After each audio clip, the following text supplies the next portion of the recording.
Isaías 46 é o texto que vamos usar. E eu gostaria que nós pudéssemos ler o capítulo, pois é um capítulo pequeno, e usarmos um dos temas que está aqui. O tema principal, ele se refere à história, porque ele apresenta a queda dos ídolos da Babilônia. Mas dentro desse contexto, Deus se revela como aquele Deus que carrega os que são seus. E é nesse sentido que nós queríamos caminhar nesse texto hoje, pensando nesse ser carregados pelo Senhor. Em todo o contexto que vivemos, eu creio que é bom olhar quando Deus faz afirmações assim, que Ele quer nos carregar em seus braços. Aqui está o capítulo 46, dizendo assim: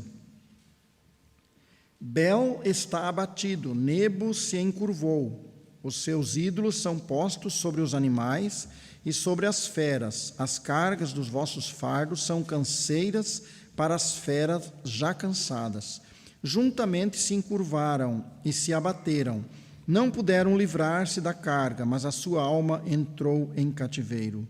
Ouvi-me, ó casa de Jacó, e todo o restante da casa de Israel, vós, a quem trouxe nos braços desde o ventre, e sois levados desde a madre, e até a velhice eu serei o mesmo, e ainda até as cãs eu vos carregarei, eu vos fiz, e eu vos levarei, eu vos trarei e vos livrarei. A quem me assemelhareis? E com quem me igualareis e me comparareis para que sejamos semelhantes? Gastam o ouro da bolsa e pesam a prata nas balanças, assalariam ourives, e ele faz um Deus, e diante dele se prostram e se inclinam. Sobre os ombros o tomam e o levam, e o põem no seu lugar. Ali fica em pé, do seu lugar não se move, e se alguém clama a ele, resposta nenhuma dá, nem livra alguém da sua tribulação. Lembrai-vos disto e considerai, trazei-o à memória, ó prevaricadores. Lembrai-vos das coisas passadas desde a antiguidade, que eu sou Deus, e não há outro Deus, não há outro semelhante a mim, que anuncia o fim desde o princípio e desde a antiguidade as coisas que ainda não sucederam, que digo, o meu conselho será firme, e farei toda a minha vontade, que chamo a ave de rapina desde o oriente, e de uma terra remota o homem do meu conselho, porque assim o disse, e assim o farei vir, eu o formei e também o farei. Ouvi-me, ó duros de coração, os que estáis longe da justiça, faço chegar a minha justiça e não estará ao longe, e a minha salvação não tardará, mas estabelecerei em Sião a salvação e em Israel a minha glória. Oremos. Pai, nós estamos diante desta palavra e nós somos apenas instrumentos e muito fracos, mas o Teu Espírito sabe como falar a cada coração. Fala conosco, ensina-nos, faça, Senhor, com que a Tua voz realmente seja muito mais alta do que as vozes que nos cercam neste mundo hoje. E que a Tua palavra possa mover nosso coração muito mais do que as preocupações do mundo hoje nos movem. E Tu sejas glorificado nesta noite. Nós sejamos marcados pela Tua palavra, tocados de maneira que a nossa vida seja edificada, levada a crescer na Tua graça e no Teu conhecimento. Oramos, Senhor, em nome de Jesus. Amém. Há um poema cristão, ou sobre a vida cristã, que eu creio que é conhecido de todos, mas eu quero citar porque aqui está relacionado ao tema. É aquele das pegadas na areia, aquela ideia daquele homem que, segundo este poema, sonhou que estava andando e tinham pegadas de duas pessoas, um era ele e tinha alguém com ele, que era o Senhor. E só de forma muito resumida, contando isso agora, lembrando isso, ele percebeu que em alguns momentos da sua história haviam só duas pegadas, E ele olhou outra vez e viu que eram exatamente os momentos mais difíceis da sua vida, que ele estava aparecendo duas pegadas só uma pessoa estava a andar ali. E ele pensou, então o Senhor me abandonou naquele momento em que eu mais precisava? Quando eu não tinha problemas, eu via que o Senhor estava próximo. E depois ele, segundo esse poema, ele percebeu que era o contrário. Naqueles momentos, as pegadas eram do Senhor e não dele. Ele estava sendo carregado. Esse texto aqui, ele fala da queda da Babilônia, mas é muito interessante que fala da queda da Babilônia quase 300 anos antes da queda. Aqui, Isaías viveu 700 anos antes de Cristo. E Babilônia caiu em 546. Eu estou aqui olhando as anotações e eu penso que eu não trouxe nesse anotação, posso estar enganado com poucos anos, mas se não me engano é 546 antes de Cristo que Babilônia teve a queda, passou para o Medo-Persa, que seguiu-se depois de grego e depois de romano, os impérios, né? Babilônico, Medo-Persa, grego e romano. E então Isaías estava falando quase 300 anos antes, que fosse 200 anos antes da queda da Babilônia, ou antes desse momento histórico em que Israel teria livramento de Deus. Aqui aparece claramente como Deus consolou o seu povo através dessas palavras, dizendo que cuidaria deles, dizendo que estaria com eles. Aqui está o consolo de Israel, mas também para nós, em qualquer época da nossa vida, nós podemos pensar que Deus também tem seu propósito e sua forma de agir, que nos dá proteção e segurança. Deus propõe essa completa entrega nas suas mãos, do nosso fardo a Ele, para que a gente consiga vencer os desafios. Veja como ele começa. Ele começa dizendo aqui no texto que, falando de Babilônia, Bel e Nebo encurvou-se, os seus ídolos são postos sobre animais e sobre feras e as cargas dos vossos fardos. Ele começa já falando que aqueles homens idólatras, a Babilônia, agora estavam fugindo da invasão que houve e que fez a queda de Babilônia, e eles não conseguiam fugir rapidamente porque eles não conseguiam deixar para trás suas estátuas. E ele faz um contraste, ele diz, vocês criaram os vossos deuses e agora vocês têm a obrigação de carregá-los. E vocês não conseguem fugir rapidamente e são postos em cativeiro, porque têm que levar os seus deuses. E aqui ele fala dos animais caindo de cansado na fuga e não conseguiam mais andar porque estavam carregados com os deuses. E então Deus se volta para o seu povo e diz que com ele é diferente. Ele os criou e ele os carregaria. Babilônia criou seus deuses e tem a obrigação de carregá-los. Mas Deus nos criou e Ele tem prazer em nos carregar. E Ele faz esse contraste e Ele diz, vocês criaram esses deuses, agora vocês têm que levar, e é um fardo para vocês. E coloca vocês numa condição de cativos. Eu criei o meu povo e eu os vou carregar, desde a infância até a velhice. Nós vamos olhar um pouco mais de perto isso, mas é um grande contraste e por isso esse tema, carregados pelo Senhor. Uma primeira questão que nós devemos falar é sobre os ídolos dos povos. E nós começamos pensando em religião, porque nós vamos encontrar uma afirmação de religiões, eu vou citar somente os nomes. Por exemplo, politeísmo, muitos deuses, especialmente a religião grega, os gregos tinham a religião politeísta. Monoteísmo, um só Deus. Nós temos as religiões monoteístas, que nós podemos dividir ainda em 3 grandes grupos, cristãos, muçulmanos e judeus. Mas ainda há diferença, porque nós cremos num Deus único, mas que se manifesta em 3 pessoas. Os judeus não, e nem os muçulmanos, mas são monoteístas. Panteísmo é o que diz que tudo é Deus, a natureza é Deus, tudo é Deus. Panteísmo, Deus está em tudo e tudo é Deus.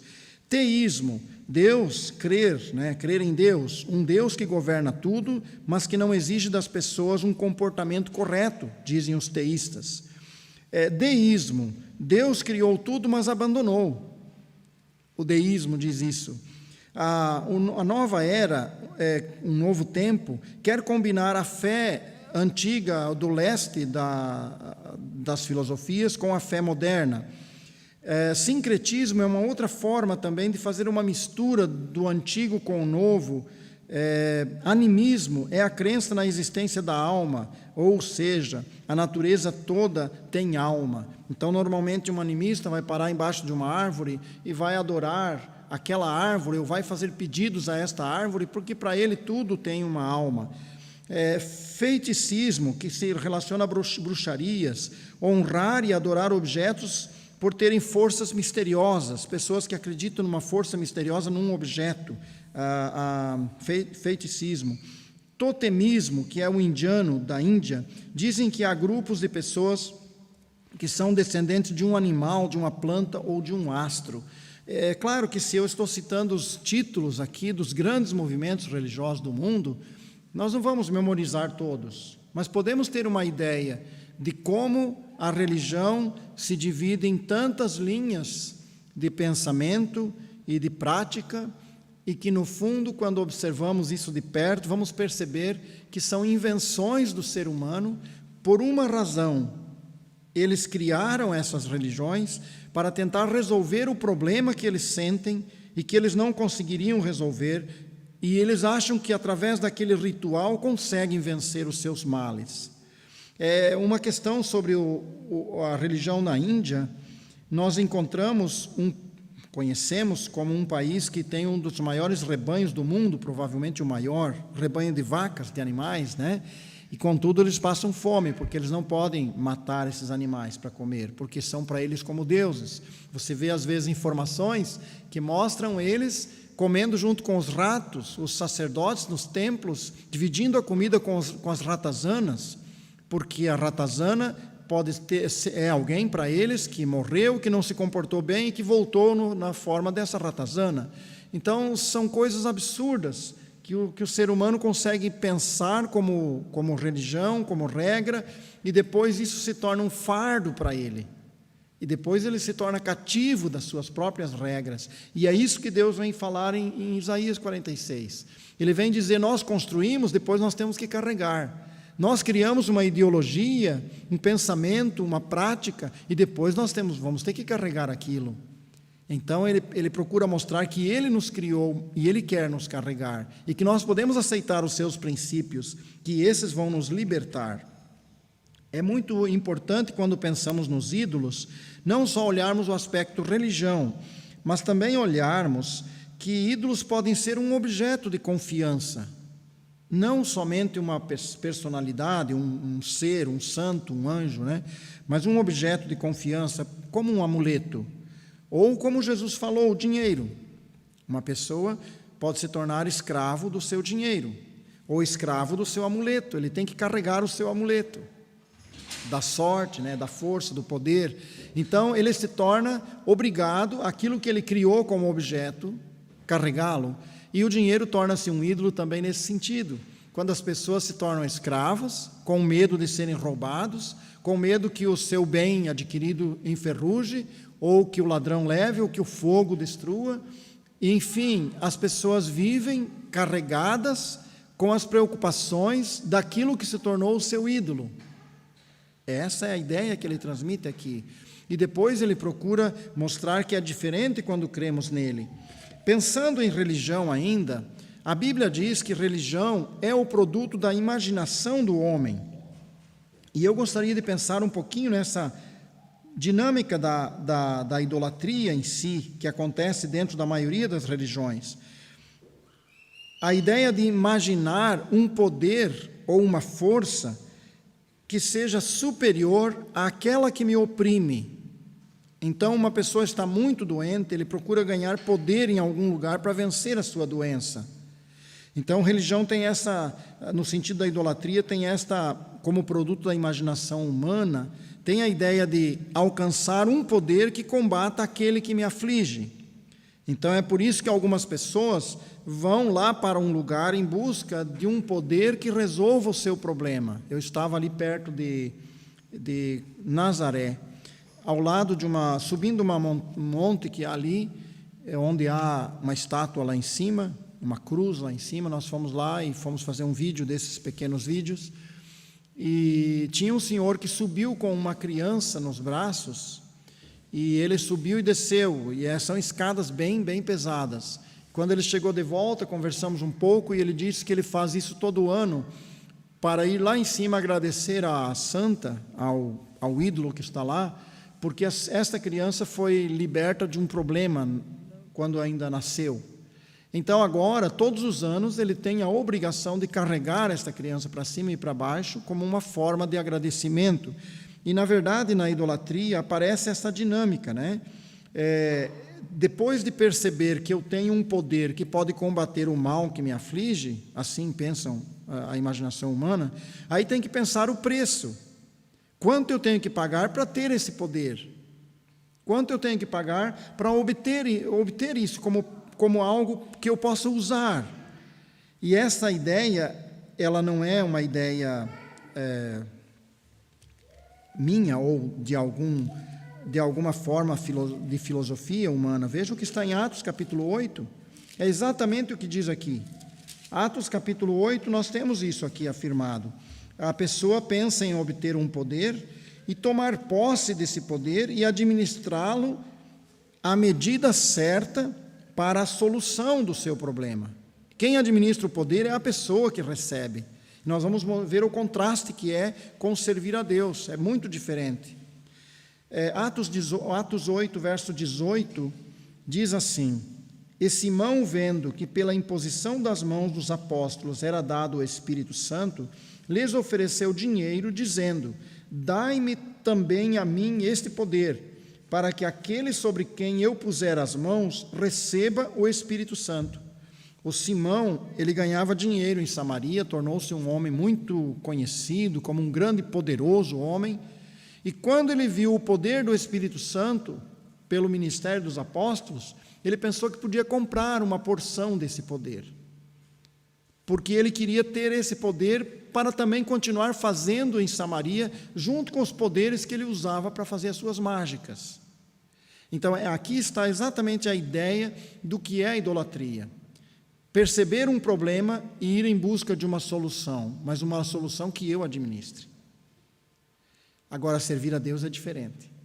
Reconhecer os nossos problemas e ir a Deus e entregá-los a Ele.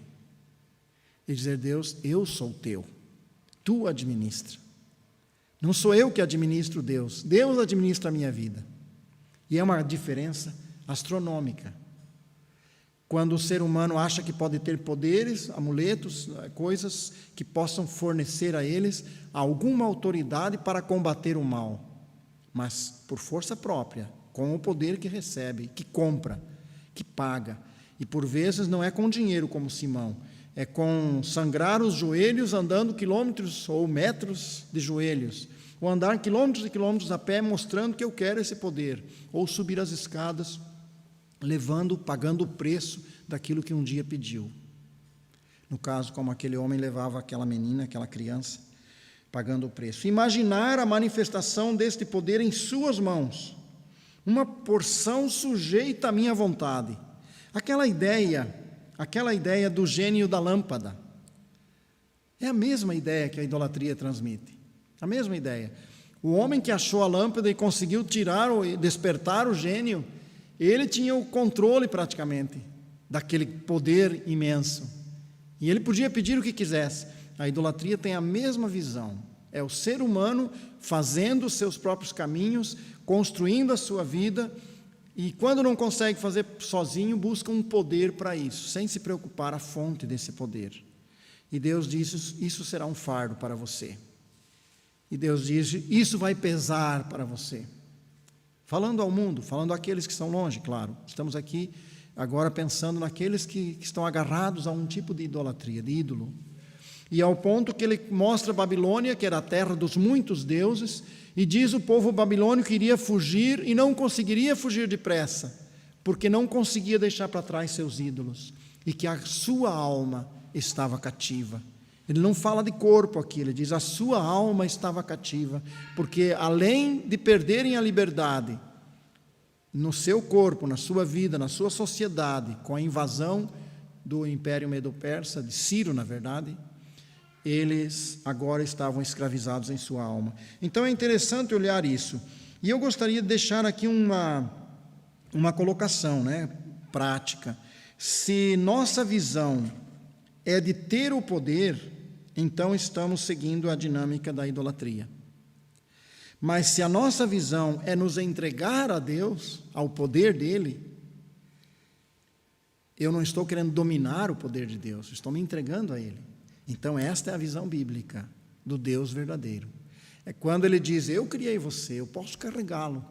Você quer entregar-se a mim? Então esse é o elemento central na vida cristã. É quando nós temos os nossos problemas e nós não tentamos arranjar as nossas soluções de qualquer maneira. Nós vamos ao Senhor, porque o Senhor nos criou em Cristo Jesus. Quando toda a solução dos nossos problemas são garantidas por um poder da nossa própria imaginação, estaremos nos tornando deuses de nós mesmos. E onde é que está fundamentado isso? Naquele texto que diz, confia no Senhor de todo o teu coração e não te estribes no teu próprio entendimento. Reconhece-o em todos os teus caminhos e ele endireitará as tuas veredas.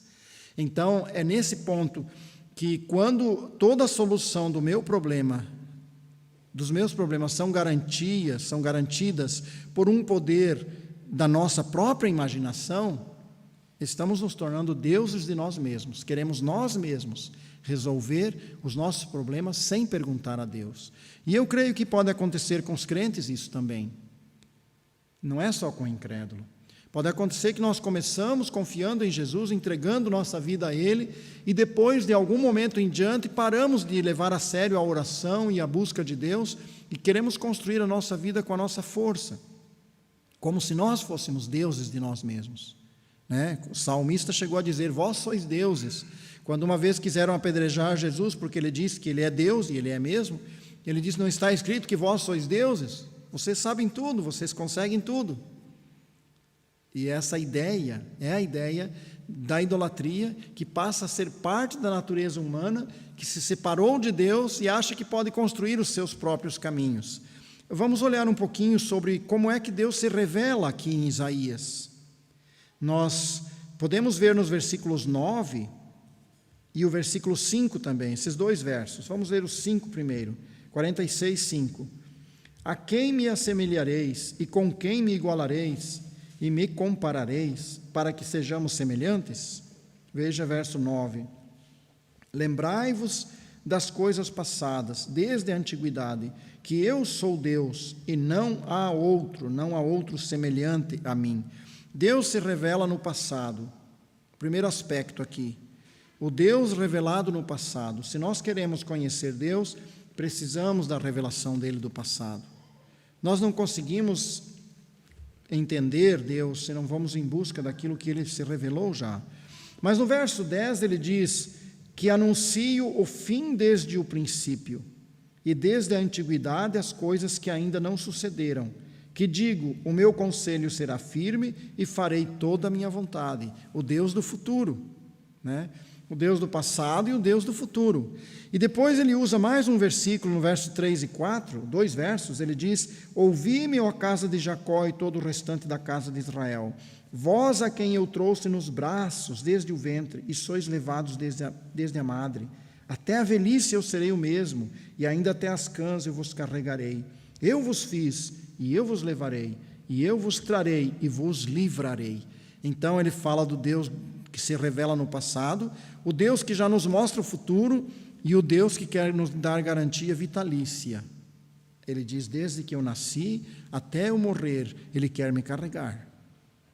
Então, realmente é muito interessante que Deus revela para nós esse interesse, que nós conheçamos a Ele pelo passado que Ele deixou revelado. E se tivermos dúvidas, olhe o que Ele dizia do futuro, porque Ele diz, eu digo antes o que vai acontecer. Olhe o que Ele diz do futuro, comece a ver as profecias. E esta seria uma delas, porque Isaías falou, viveu 200 anos antes, 700 anos antes de Cristo, e esse período aqui dos 500 anos, eu antes falei 300, é cerca de 200, mas pode passar um pouco disso, que ele estava falando para esse povo o que iria acontecer. Eu fiquei imaginando como Deus se preocupava com Israel, ao ponto de deixar algo preparado para aquela geração que viria, vamos dizer, 200 anos depois. E eu fiquei imaginando como Deus já pensou naqueles que têm os seus netos já. E que nós podemos pensar na geração anterior, os bisnetos, os bisavós, tementes a Deus, que Deus já pensava lá no seu bisneto, preparando para eles já. Eu fiquei pensando em um caso como o nosso familiar, do caso do Brasil, né? A Deise vem de uma família que é alemã, e os seus avós serviam a Deus na Alemanha e foram para o Brasil. E Deus podia estar dizendo, eu vou cuidar até do teu bisneto. E hoje a nossa neta está lá na Alemanha, de volta. Deus trouxe ela para lá, está cuidando dela lá. Quem diria que isso aconteceria assim? Né? Meus avós foram da Rússia para o Brasil. Quem diria que Deus já não estava planejando que um dia nós faríamos o caminho de volta?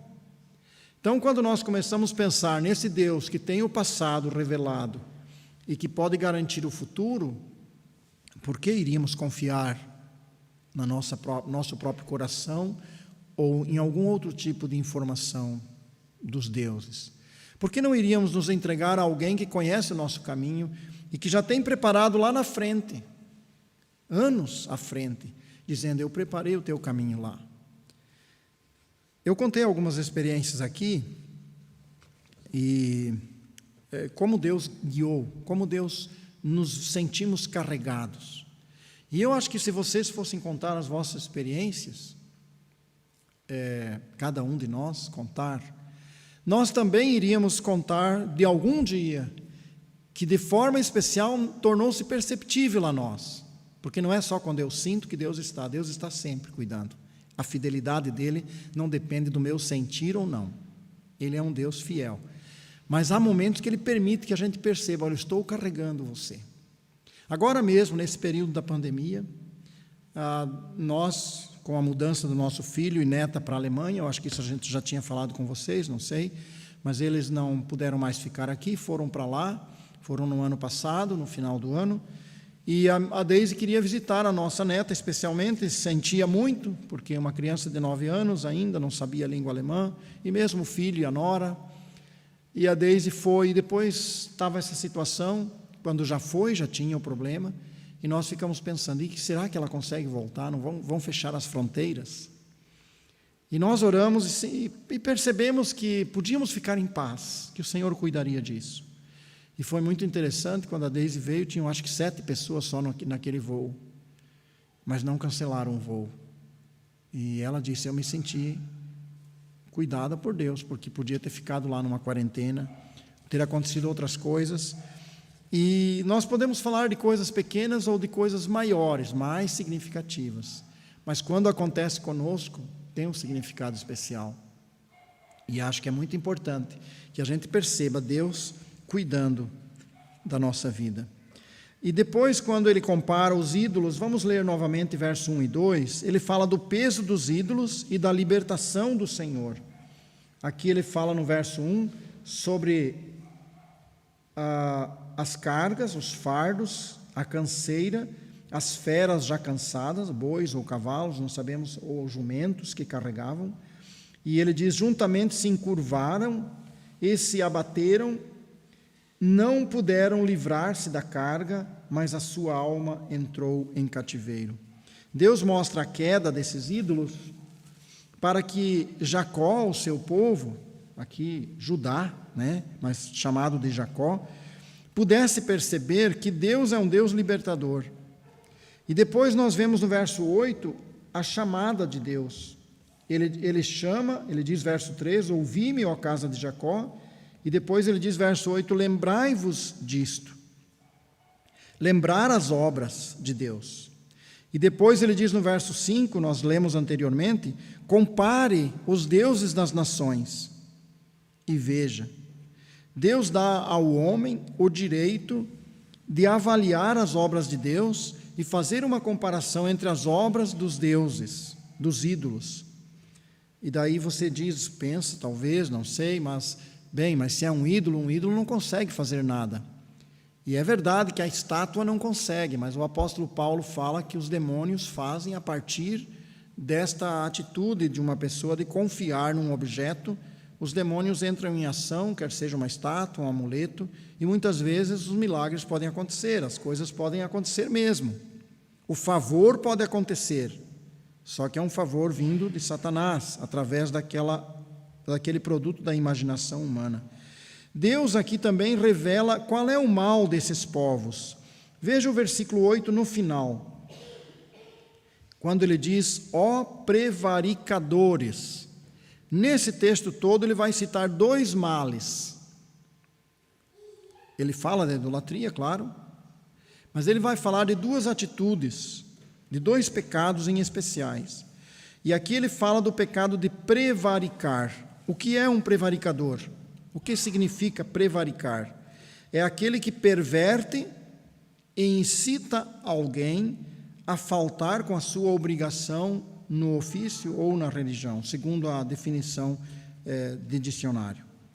É trair por má fé, corromper, perverter, é ser um mau exemplo. Em linguagem simples, prevaricar é ser um mau exemplo. E eu acredito que mesmo aqueles que querem servir a Deus, estão perto de Deus, em algum momento vão falhar e acabar sendo um mau exemplo, num certo sentido. Mas aqueles que fazem por mesmo desejarem fazer a sua própria vontade, desligados de Deus, e além de corromper o seu caminho, corrompe o caminho dos outros. Esse é o prevaricador. E é este que ele diz aqui, você fez um ídolo, ele diz no verso 5, aliás, no verso 6, gastam o ouro da bolsa e pesam a prata. Ele está citando como é que se produziu aquele ídolo. Então, um investimento muito caro para tornar aquilo um objeto de queda, de fracasso, de tropeço para muitas pessoas. Então, esses prevaricadores são aqui chamados por Deus a atenção para o arrependimento. O verso 6 diz, fazem esse ídolo, né? E nesse caso, a imagem de um Deus está aqui representada através do ouro e da prata, põem sobre os ombros e levam em procissão. E ali fica em pé, do seu lugar não se move, e se alguém clama a ele, resposta nenhuma dá, nem livra alguém da sua tribulação. Então ele descreve exatamente o grande mal da idolatria, e ele diz dessa forma que esses homens pagaram um preço caro. O segundo pecado que ele menciona está no verso 12. Ele diz, ouvi-me, ó duros de coração, os que estáis longe da justiça. Então ele primeiro fala para o grupo que está corrompendo os caminhos, corrompendo outras pessoas através da idolatria, e temos que perceber que ele fala através do profeta. O livro é um livro para Israel também, falando da destruição de Babilônia, mas ele está falando aqui para judeus também, porque nesse tempo Isaías vai mostrar que muitos judeus cultuavam a lua, o sol e as estrelas, e tinham muitos outros deuses também. Não confiavam mais no Deus verdadeiro. Então ele chama a atenção para esses que estavam corrompendo o seu próprio povo, que foi a causa depois do cativeiro, na verdade, e que também estavam sendo chamados e tinham um coração duro. E eu creio que a gente deve pensar nesta hora, qual é a nossa influência onde nós estamos vivendo. Aqui ele fala do prevaricar, porque é a influência má, a má influência. Mas nós devemos ter uma influência onde estamos, uma influência para o bem, para libertar as pessoas. E eu creio que nós podíamos chegar a Deus e dizer, Deus, eu quero que me ajude a influenciar onde eu estou, influenciar o meu vizinho, o meu amigo, o meu colega de curso, de trabalho. Eu queria muito não ser um prevaricador, dar uma má influência, mas ser alguém que influencia para a tua glória. E esse é um dos aspectos que eu creio que é de muito valor aqui. Uma segunda questão é o segundo mal que ele apresenta, a dureza de coração. Muitas vezes os cristãos também se encontram em alguma decisão que não está certa e que a sua consciência diz que não está certa, mas eles endurecem o seu coração. E Deus, assim como falou com Israel, também fala conosco. Então são duas áreas que nós podemos aplicar à nossa vida e perguntar: Senhor, eu tenho sido duro de coração? O Senhor tem falado comigo e eu não tenho respondido bem, eu não tenho agido, eu não tenho deixado os meus caminhos, eu quero construir a minha vida do meu jeito e não deixo o Senhor guiar os meus passos. Eu estou confiando na minha sabedoria, confiando na minha inteligência, confiando no meu próprio entendimento, como diz os Provérbios, e deixando de depender da tua direção e do teu poder? Será que eu tenho algum tipo de ídolo na minha vida? Um tipo de poder que eu quero, com ele, vencer os problemas? E eu acredito que é fácil verificar isso. É pelo peso que nós sofremos. Porque aquilo que nós criamos, nós vamos carregar. É quase como a lei da semeadura e da colheita. É quase a mesma coisa. Aquilo que nós carregamos, aquilo que nós construímos, o estilo de vida que nós construímos, pode ser uma vida liberta ou pode ser uma vida com um jugo pesado. Então, se o nosso coração está pesaroso, devemos avaliar: onde é que estão os meus fardos? Por que eu estou carregando fardos?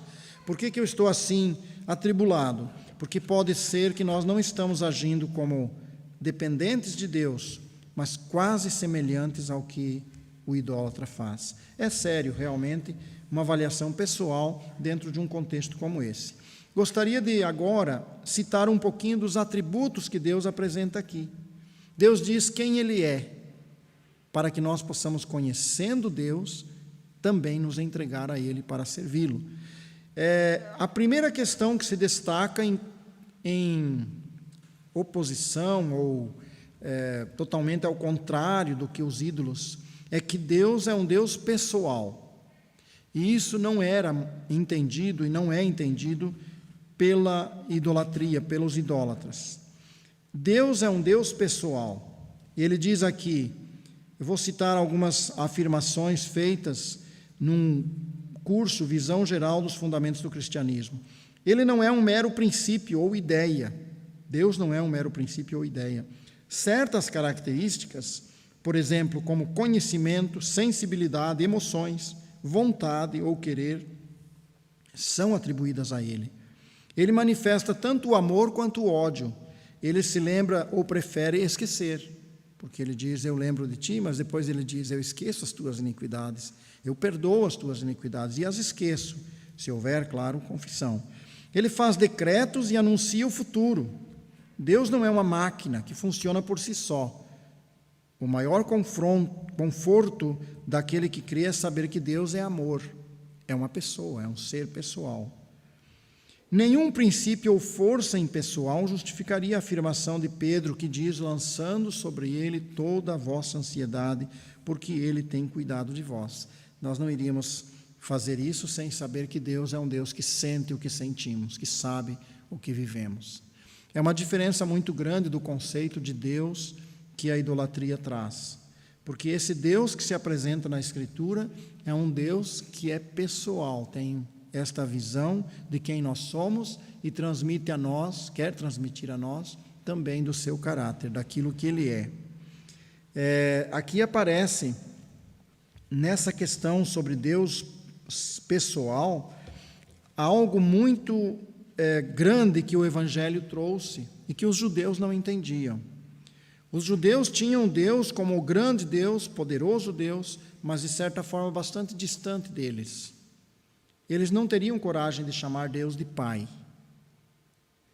Eles não teriam coragem de chegar a Deus e dizer: Deus é o meu Pai. Acharam muito estranho que Jesus dissesse, embora Jesus podia dizer no sentido mais profundo, porque era filho de Deus, no sentido da mesma natureza, a mesma essência.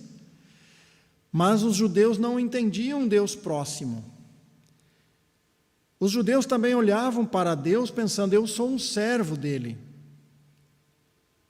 Era verdade, mas Jesus falou dos seus discípulos: eu não chamo vocês de servo, eu chamo vocês de amigos. Porque um servo não sabe o que faz o seu senhor, e vocês sabem. Então nós vemos como Deus, esse Deus pessoal, quer se aproximar de nós e transmitir algo muito íntimo, muito pessoal. Ele quer entrar na nossa vida, perceber as nossas dores e nossos sentimentos, e depois ele chega diante de nós para propor levar o nosso fardo, nos carregar nos braços. Então é muito diferente do que a idolatria, quando pensamos no Deus que se oferece de uma forma muito íntima, muito profunda. Agora vejamos o Deus soberano que se apresenta aqui em duas afirmações que ele faz. Nós não enfatizamos ainda esta afirmação que diz no verso 11, que chamo a ave de rapina desde o Oriente. Quando olhamos expressões como esta, parece que não dizem muita coisa, até compararmos com outras. Olhe para o capítulo 45, verso 1. Capítulo 45, verso 1. Assim diz o Senhor ao seu ungido, a Ciro, a quem tomo pela mão direita para abater as nações diante da sua face e cingir os lombos dos reis, para abrir diante dele as portas, e as portas não se fecharão. Olhe um pouco mais abaixo, quando ele diz, verso 4, por amor do meu servo e de Israel, meu eleito, capítulo 45, verso 4, de Isaías, eu te chamei pelo teu nome, pus o teu sobrenome, ainda que não me conheces. Você sabe quem era Ciro? Quando Isaías escreveu, Ciro não havia nascido. Quando Isaías escreveu, esse Ciro é o que iria depor o Império Babilônico, é o que ia vencer o Império Babilônico. Ciro não havia nascido, não sei se o avô do Ciro já havia nascido. Quando Deus diz, eu chamo a ave de rapina, porque esse Ciro não conhecia Deus. Ele cita 3 afirmações muito fortes. Ele diz, eu chamo a ave de rapina para combater a idolatria de Babilônia. E eu dei um nome a ele será chamado de Ciro. Esse homem que virá será chamado de Ciro. E ele será um instrumento para depor a idolatria babilônica, destruir o império babilônico, ainda que ele não me conhece. Isso se chama soberania de Deus. Quando Deus olha 200 anos para frente ou mais, e pode dizer, lá estará um homem com este nome, e ele será a minha vara, o meu juízo sobre os deuses da Babilônia, ainda que ele não me conheça. Então nós vemos que Deus tem o poder nas coisas pequenas, mas também nos grandes impérios, nos grandes reinos. E esse Deus tinha ali o seu pequeno povo, que foi levado cativo para a Babilônia depois, porque aqui no tempo de Isaías ainda não. No tempo de Isaías, a parte norte de Israel tinha sido levado pela Assíria, mas esta parte de Judá ainda estava na sua terra. E Deus dizia que ia ser levado, mas que Deus um dia interferiria para libertar. Soberano sobre os reis, é isso que nós vimos agora, soberano sobre os reis da terra. Quando nós temos vários exemplos disso, vou lembrar mais um.